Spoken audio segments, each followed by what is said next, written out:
Good evening, everyone. Welcome to the June 27th, 2023 Indian Hill Board of Education meeting. I will now call the meeting to order. Mr. Davis, if we give a roll call. Mrs. Eichholz? Here. Mr. Marks? Mrs. Singh? Here. Mr. Summerall? Here. Mr. Tullis? Here. Okay, we need to adopt our agenda. May I get a first? So moved. Second? Second. All in favor? Aye. Aye. Okay, we're going to do the Pledge of Allegiance. Could we have our student guests lead us in the pledge tonight? Would you guys help us out? All right. You can start whenever you're ready. I pledge allegiance to the flag of the United States of America and to the republic for which it stands, one nation, under God, indivisible, with liberty and justice for all. Thank you. Okay, public commentary. Mr. Davis, do we have any public commentary this evening? There is none this evening. Okay, thank you. Okay, we're going to move on to Mr. Konecki for correspondence, recognition, and announcements. Good evening, everyone. A couple of celebrations this evening we'd like to share. First off, our Indian Hill School District wants to congratulate our academic team from the high school. They placed in the top 20 for the second year in a row recently in their small school national championship tournament held in Chicago in May. This is an academic decathlon, kind of a quiz style team, and they have always done really, really well in the small school national category over the last few years. So congratulations to all of those team members. They did a great job in May. Also, want to celebrate our IHTN television network staff and students and some of our own district staff, including Heather Higdon. They just earned a record 15 Blue Chip Awards during the annual ceremony held in May in Cincinnati. This was the largest number of finalists in the program's history, spanning 26 years now. And Indian Hill had 37 different programs nominated, 22 programs that made it to the finals, and 15 finalists earning awards. Winning producers included the following students: Gino Cardosi, Daniel Chen, Nick Guinan, Wyatt Higgins, Chloe Hutton, Brian Jia, Henry Conan, Dylan Minocha, Zachary Rosenbaum, Alex Rozakis, and Reese Tuttle. In addition to the student-earned awards, our Blue Chip Award winners also included Indian Hill teachers Ricardo Hill, Tom Millard, and Susan Savage, our Indian Hill athletic coordinator Julius King, athletic trainer Terry Conti, and our CCO Heather Higdon. So congratulations to all of the Blue Chip Award winners for this year. We mentioned this at our May meeting, but I also want to take a moment again to congratulate our teacher at the primary school, Jennifer Tice, who's one of our teacher leaders in the district. She recently received the George B. Chapman Award for Excellence in Mathematics Education in association with the Martha Holden Jennings Foundation. She was selected by a committee of fellow educators to be the winner of this award this year, and she'll be recognized at an annual conference this July. So again, congratulations to Jennifer Tice. This is a really prestigious award for teachers in the state of Ohio. Next, we'd like to introduce and celebrate some of our students who were selected for the People's Choice Award during the annual Design Lab exhibit. The student designers and architects included Jasmine Arrell, Grace Cooperrider, Frankie Hall, Ava Jha, and Nicholas Miller. Design Lab pairs local professionals with educators to guide students through a real-world theme design problem, emphasizing the development of research, critical thinking, financial literacy, problem solving, verbal and visual communication, creative expression, collaborative team building, STEM and presentation skills. That's a mouthful. Our students are going to explain this much better than I can this evening, and we have their leader and teacher here, Monica Dawkins, and we have some of our student leaders here. If you would all come up at this time, we would love to hear more about your project.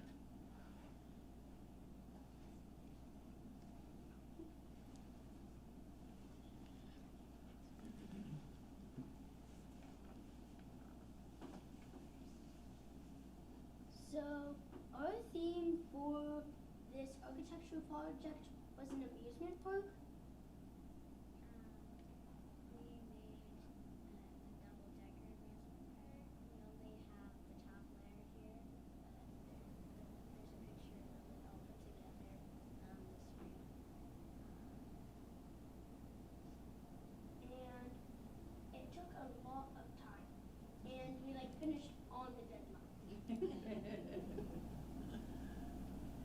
you want to tell them what was the theme? Like, what did you have to build? We had to build a gathering space. A gathering space. Any space that people or animals could gather. So, biggest gathering, like the most gatherings are spot in the amusement park was we made a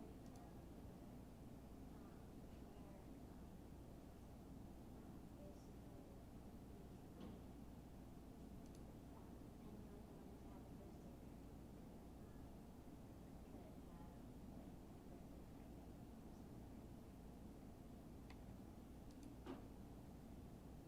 What else you building underneath this? So we built a Ferris wheel in the back. We also have a couple of restaurants around it. Up here we have a Skyline, we have a Chipotle, and then we have some frozen yogurt and a sugar candy store. How did you guys decide on the amusement park? We all agreed that that was a pretty good gathering space.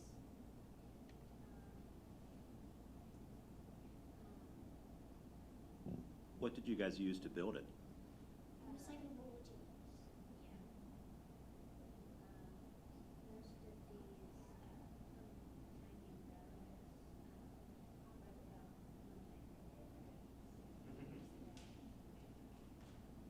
Where was the hypothetical location for your gathering space? that's in Florida. And what was There's 3 others.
So that's what they're talking about. Those were their elements of green design. Then the that- Carney Tent has a green roof.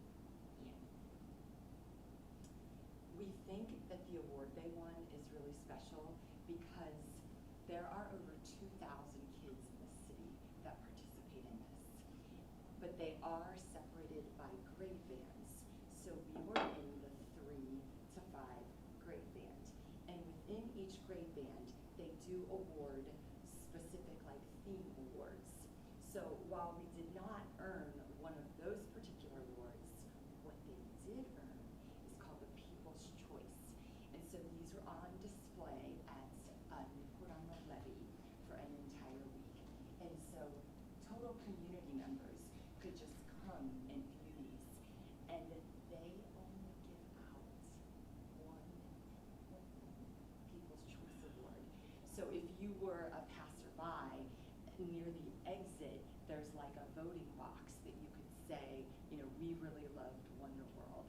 And so we just think that it is an extra special award because unlike the other awards that are given out sort of in multiples over the grade bands, there is in fact only the one and only People's Choice, and that's what they earned.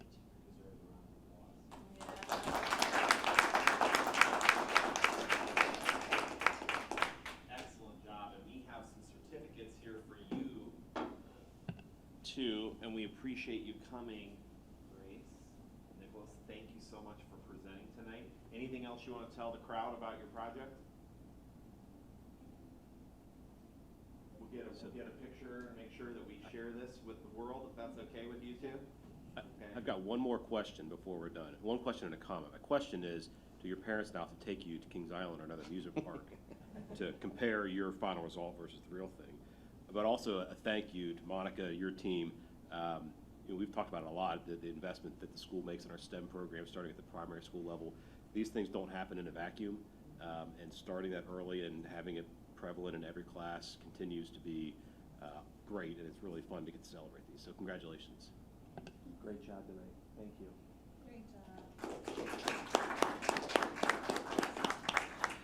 Just to follow up, Mr. Tullis, to your comment also, Monica is one of the teacher leaders who has been talking to our team about problem-based learning and STEM education for years.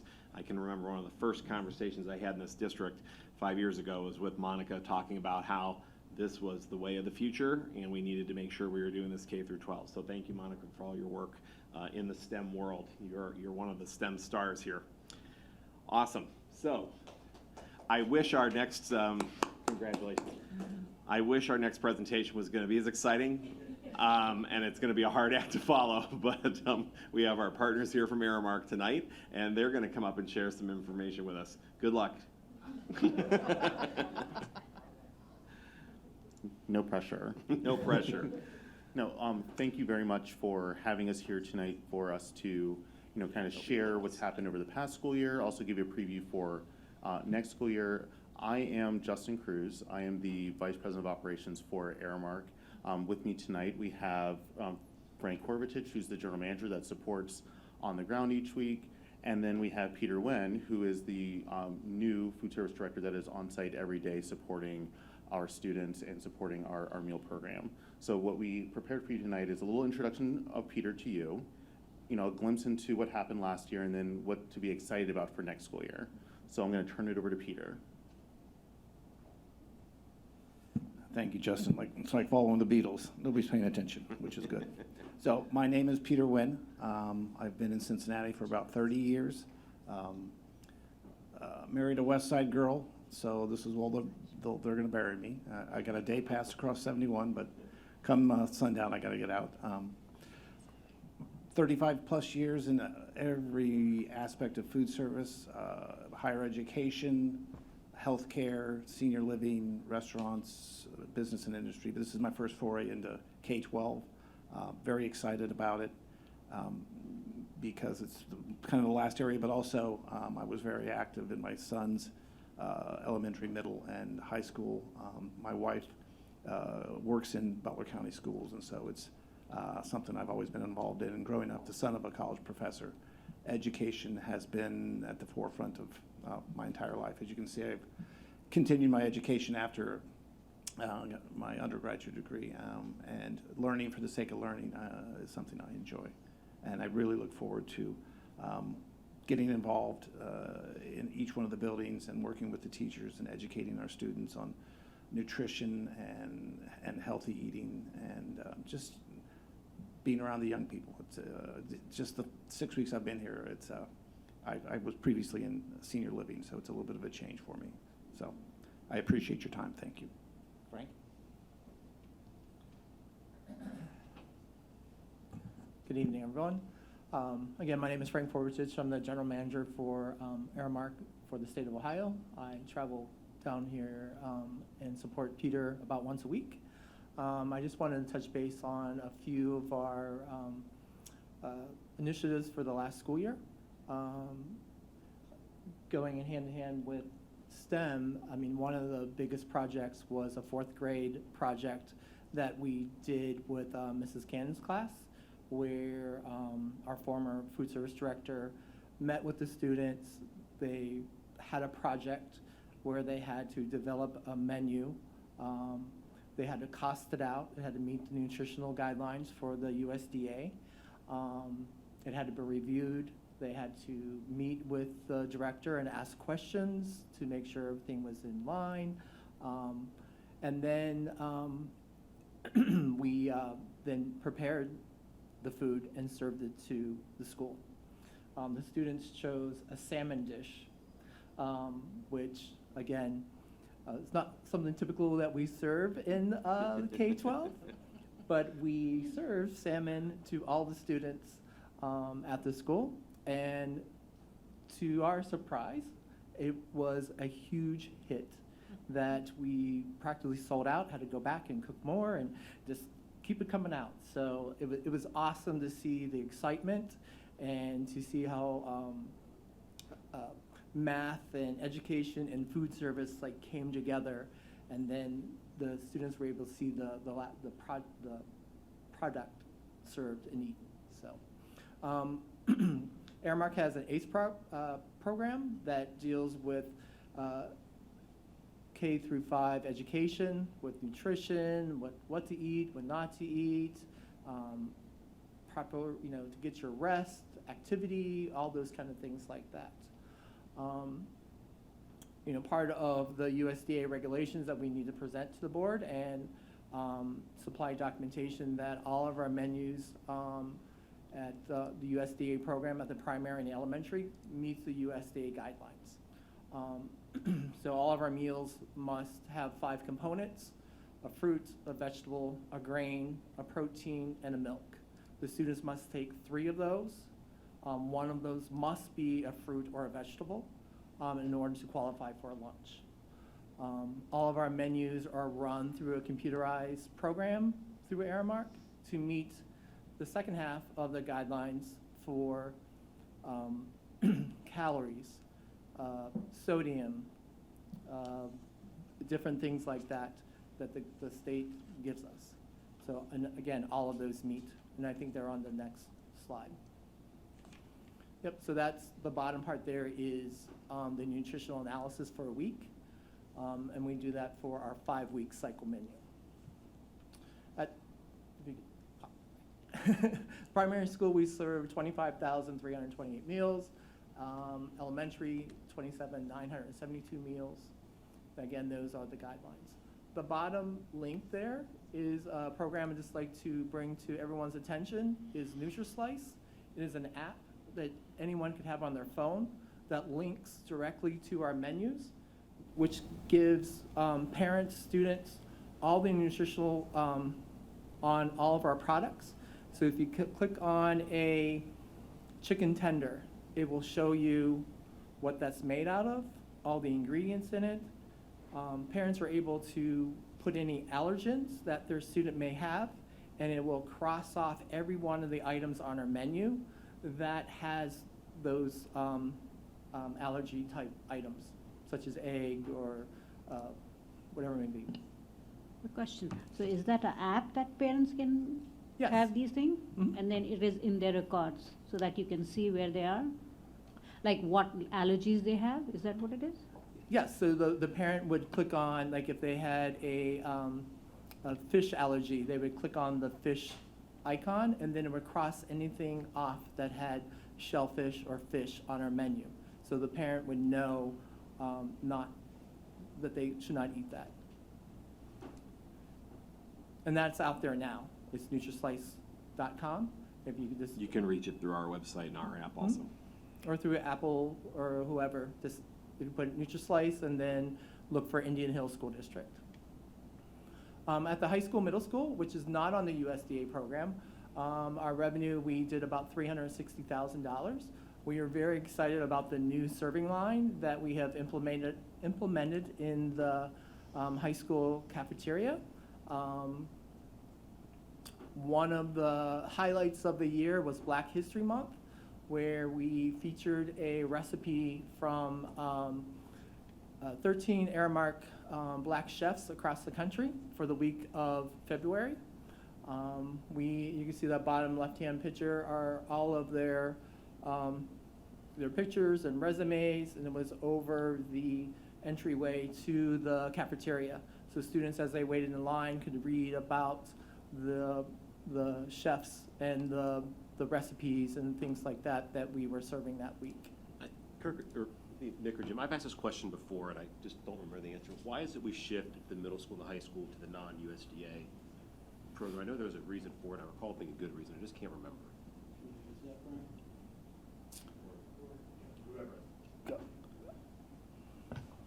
So the main reason is while we're always looking for nutrition and making sure we're serving quality lunches, when we're not on the USDA program, it allows us to serve other items that doesn't necessarily qualify as a meal under the USDA guidelines.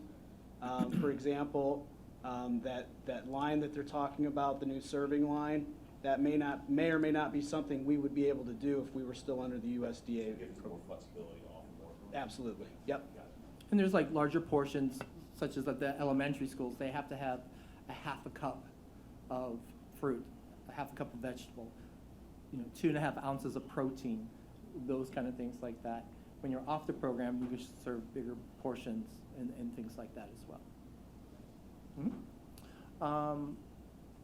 Next, I just wanted to bring to the attention of My School Bucks, the link where parents and students could put money on their account.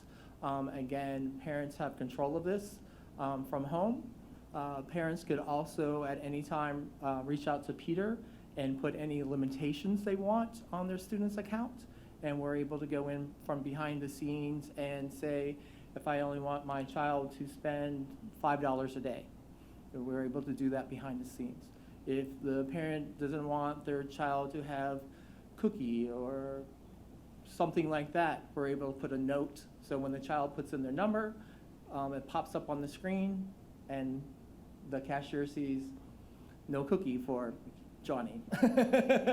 Sorry, Johnny, no cookie today. And we're super excited about the new middle school and the new serving line and new cafeteria, and excited to get in there and feature some of our great recipes and menus. I will now turn it back over to Mr. Peter. Thank you. And I'm not going to read this. You can read all the things that are going on, but the new middle school building, that new serving line in the high school, I want to kind of treat that as a chef's table, maybe a weekly or a daily special, and pull from our staff and let them do their menus to just kind of wow the students. And I'm going to focus on being visible to students and staff and parents. I've got great ideas, but talking to the students are going to give us the best ideas. They're going to let us know what they want to eat, especially in the primary and elementary schools. I'm going to be very visible. I'm not a desk jockey. I like being around young people, and I want to get their ideas, implemented. And we're also working on centralizing ordering and delivery to schools, so that we can maximize our buying power by buying in bulk, but also keeping as little on the shelves as necessary to cut down on inventory on the satellite buildings. And then working with schools on educating and demonstrating cooking skills to students. You can never be too young to learn. I learned the hard way. My wife never learned, so I'm solo in the kitchen. But I learned from both my parents as a young age, and that's what I started as a chef. And I think the younger we educate them about healthy food, healthy cooking techniques. A lot of young people. I've got 2 college students. They just don't know how to cook. And that's something we need to get in front of them. And I really look forward to it, and I thank you for the opportunity. Any questions? I'd just like to make a comment. Board members, when we think back to the feedback round we went through, and we gathered a lot of input and feedback in 2019 and 2020, and then, of course, we all had a global pandemic to deal with. One of the things that happened during the summer of 2020 is Aramark changed their leadership, and they leaned into all of the feedback and the input, and they helped our school community get through the pandemic, and they have ramped up their education efforts with children in the buildings. They've ramped up the demonstrations. They've ramped up relevant menus and work. We have seen a large change in the amount of staff members who are serviced by Aramark throughout the week, as well as students. And I just want to thank the team while they're here for the hard work that they've put into trying to cater to Indian Hill specifically and our culture here. We do appreciate that you listen to the feedback and take all that input, and I think we've seen lots of evidence of it that you shared tonight, so thank you. My pleasure. Yeah, no, I did want to close by just saying, thank you to you, Kirk, and to Jim and to Mick for their partnership, and the board specifically for their partnership. It has been a collaboration of working together and figuring out what works and what doesn't work. And that, at least on the Aramark side, is the best kind of partnership, because we are here to serve students. You heard Peter say, we want to find out what students like to eat and where they like to eat it, and then, generate those, and I take those ideas and generate menus that they want to see. So that is what we work on. For us, it all starts with our students going to eat this, and then figuring out if they're at the younger level, how we make it compliant to the USDA, and when we're talking about the middle school and high school, how we get it to taste as good as it can be, to where they're always participating with us. But that doesn't happen without their collaboration, so I want to say thank you to you as well. Yeah, we appreciate all that you guys do, and appreciate the collaboration. I would continue to challenge you to be innovative going forward. We like to set ourselves apart from a lot of the other schools and be front and center for good reasons, and trying to be healthy and trying to continue to try new things, I think, is imperative for all the schools in the district. So kind of a takeaway assignment, but thank you for what you have done in the past, and appreciate it. Thank you. Next up, board members, we're going to have a short strategic plan update with Dr. Stewart. Mr. Samini, can you show that screen again for me, please, just for a moment? This will just be a glance, and then you can turn away from it. Thanks for giving me just a few minutes to talk about the strategic plan. As a reminder, we actually started the strategic plan process in August of 2021 and took 6 months to engage with a variety of community members, of parents and alumni, all of the employees that we had, and it took us 6 months to design this strategic plan. And it's been a really fabulous year of work. As a reminder, there's 3 phases of the strategic plan. Research, which doesn't mean implementation at all. It just means like we're trying some things out. The next one is discovery, where we actually have plans to test some of our hypotheses within the classroom. And lastly, the last one is moving towards full implementation. So in the research stage, I want to make sure that I spend enough energy complimenting our staff members. When we think about what school has been like, we lived through a pandemic, arrived back to that, and then at Indian Hill, schools were disrupted by this like really wonderful transformation of facilities where students are in new and unusual spaces. And in the midst of all of that, we have a strategic plan where teachers have really welcomed the opportunity to be active members of that planning process. We had over 80 teachers volunteer their time to be part of the initiative team members, where they really were the key members of the team to do the research. Research included talking to other school districts across the entire country that have expertise in particular areas, talking to universities about the next stage for students, as well as looking at peer-reviewed articles. I would just like to say, Mrs. Pfeiffer, for you listening back there are very few school districts that you would have such dedicated and hungry teachers who would say, I want to make school even better than it already is for our Indian Hill students, and to be engaged at this type of level. And so, Julie, I just want to say for the record how impressive it is to have been working with the teachers through all this time. So thank you for your leadership too.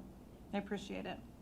So then looking at it, we've received some really great feedback through the research project. And one of the things that we discovered is some of the language that we used was a little bit difficult. And we heard from both community members as well as our teachers that it would be if there would be any way for us to look at simplifying the language. So as you saw in the graphic, starting next year, instead of thinking about that in the term of 10 different initiatives, we're going to be able to collapse those and look at it in the terms of 5 different initiatives, which is going to be a lot easier for everybody to be able to think about what that means for classroom practice as well. Can I just clarify?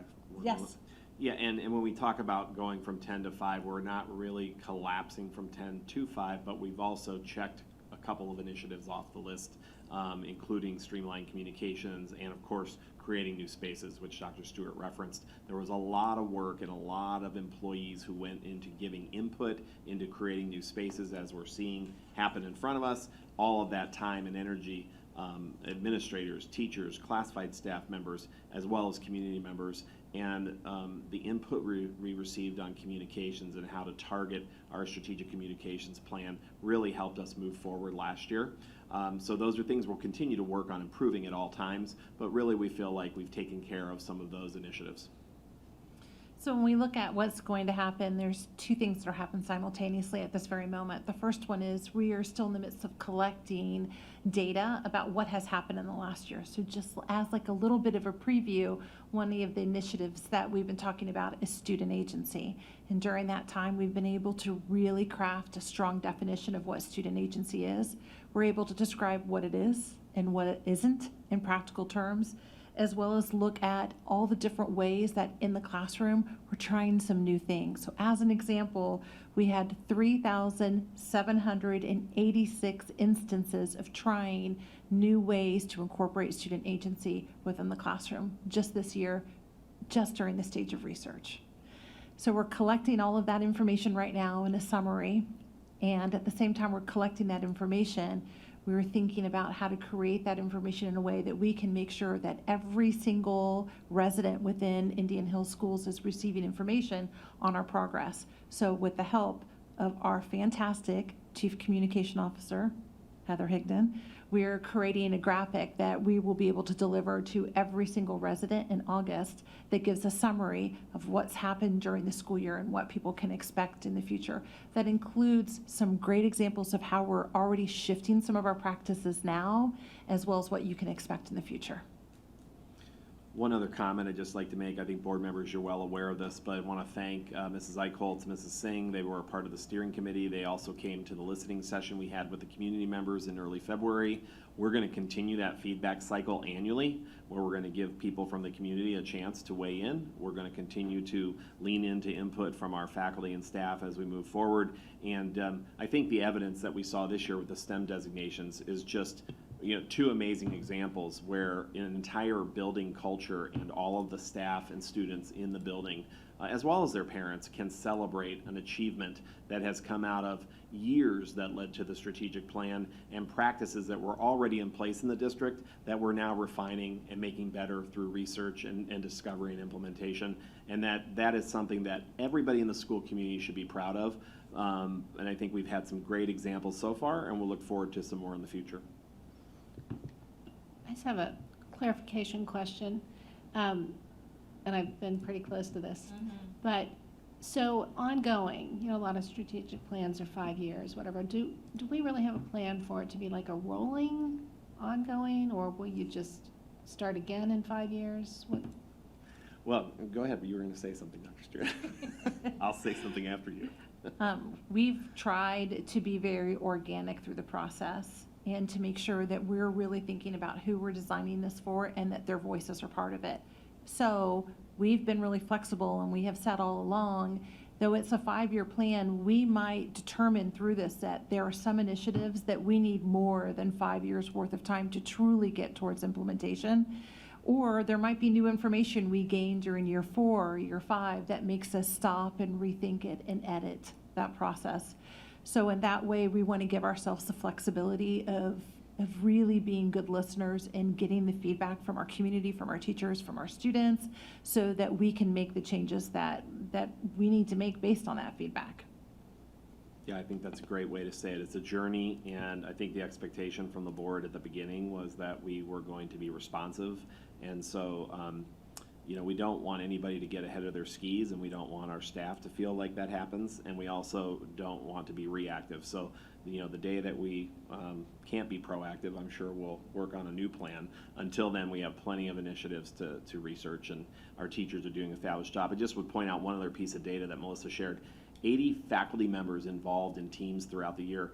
In most districts this size or larger, to get a group of 25 to 30 teachers to spend a year on an initiative would be amazing. We had almost 3 times that if you count the administrators also that were involved throughout the year. It's just absolutely phenomenal. We're so proud of all that work. A lot of hours went into the work this year.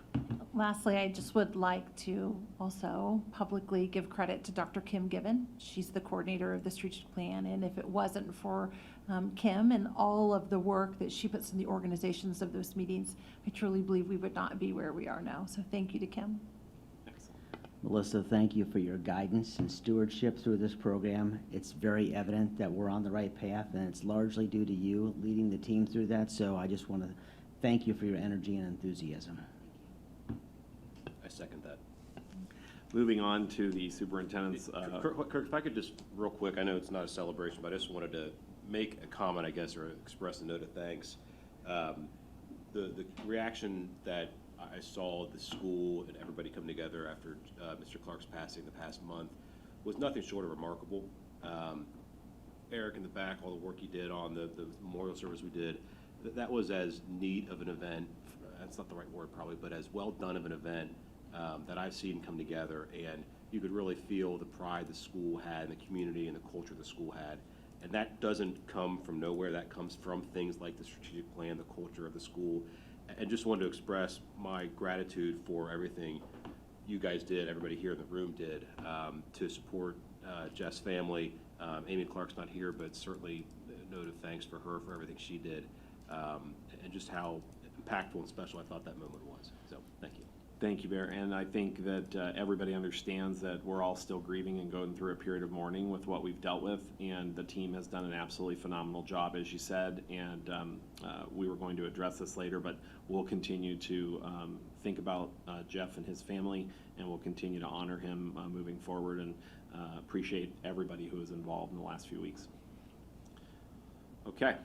Moving on to the superintendent's report. There are some personnel issues here, but starting with 7A, we have a resolution, as we do at times, declaring impracticability of transportation, offering payment to parents in lieu of transportation. We have the approval of our updated handbooks for the 23-24 school year, also including a non-teaching staff handbook. We have under letter D, a new bus monitor pay rate that we would like approved. And then under letter E, 1 through XX, we have several supplemental contracts and approvals this evening. Number 8 is some tuition reimbursements, and then number 9, we have some retirements and resignations this school year. So, board members, if you don't have any questions or review, I would ask that you would entertain 7A through E9C. May I have a motion to accept the superintendent's report? I will make a motion to accept the report and pass item 7A through E, trying to remember, 9. C. Second. Mr. Tullis, Yes. Mrs. Singh, Yes. Mrs. Eichholz, Aye. Mr. Summerall. Yes. Thank you. Okay, we'll move to the treasurer's report. For the treasurer's report this evening, I have the approval of minutes from the May 23rd regular meeting and the June 14th special meeting. I have the monthly financial reports for the month ending May 31, 2023. We have 4 contracts for construction under item C. The first 3 are items that are for school graphics and signage. These are direct contracts that we had budgeted in the program, so these are just simply us executing those contracts. The 4th item is to extend our builder's risk insurance.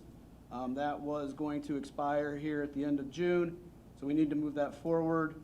As we get programs that move off of the builder's risk and onto our regular insurance, we will receive credits for that. So when the elementary, primary, high school, transportation, and any other building that we're working on at the moment finishes, we will then get credits for that, for those completions. Under item D, we have some regular contracts that fall under, we have some student education, items 1, 2, 3, and 5. Item 4 is the annual renewal with Aramark that we have to complete once a year. The contract is a 5-year contract, but there is a stipulation that we renew once every year. Item E is to accept the proposal for our commercial casualty and cybersecurity insurance renewal from Ohio School Plan. A little bit of good news here. Even though we're in a world where insurance rates are rising about 5 to 10% over last year, our cybersecurity, we got a wonderful break with that, and we're actually paying less for the combined 2 insurances than we did last year. So that is a favorable situation for those. Item F is to authorize the treasurer to supplement appropriations as needed and to make necessary appropriation budget modifications, including any advances and transfers to close the financial books for fiscal year 2023, and then to return any advances after July 1. A listing of those items will be provided in the minutes of this meeting. Item G is to approve the FY 2024 temporary appropriations resolution. This will allow us to pay the bills in July. Item H is the second part of what Mr. Konecki proposed in his presentation. We will actually be paying the folks that we've done throughout the year who have asked to get this program, and we will be paying them in June for fiscal year 23. Item I is to approve the establishment of 2 student activity accounts, speed and agility, and a softball camp. And finally, item J is to accept a donation from the IH Foundation to the high school for big pitch expenses. It's always with the partnerships of our other groups and our people in the public that allow us to do all the special things that we do here, and we always appreciate those gifts. Okay, thank you, Mick. May I have a motion to accept the treasurer's report? I will gladly make a motion and note there's no change orders on tonight's treasurer's report, so yeah. No, there's not. I'll make a motion to approve the treasurer's report, item 8A through J. May we have a second? Second. Okay. Mr. Tullis? Yes. Mrs. Eicholtz? Aye. Mrs. Singh? Yes. Mr. Summerall? Yes. Thank you. Just a quick comment before we move on. We hired a new strength and conditioning coach, as some of you know, Mr. Logan Neff, and he has been all over the place during the last month. So when I saw those student activity accounts, I was just thinking about that. And if you haven't met Mr. Neff, he'll be around all summer. There have been camps going on. The teams are finishing up some of their summer workouts. He's been working with middle school students, youth students, high school students, and it's just great to have Logan join the staff. He's all on social media as well, and he provides individual and group advice. And when we talk about health and wellness, we're really happy to have him. So glad that Logan is here and on the team. Thank you. Item 9, other business. Members, we just need a resolution to change the August board meeting date from the 8th to the 10th. And we need to approve that, please. Okay, may I have a motion? So moved. May we have a Second. Okay. Mrs. Eicholtz? Aye. Mrs. Singh? Yes. Mr. Tullis? Yes. Mr. Summerall? Yes. Thank you. Okay, do we have any other business this evening? Just want to thank all of our guests for being here again tonight. I know it's summer vacation time, and so we really appreciate that you came and presented, and thank you to our staff and all the parents that were here to help support tonight. Appreciate it. Thank you to our Airmark partners. Thank you, everyone. Okay, at this time, I would like to make a motion to adjourn the meeting. So moved. Second. All in favor? Aye. Aye. Thank you. Thank you.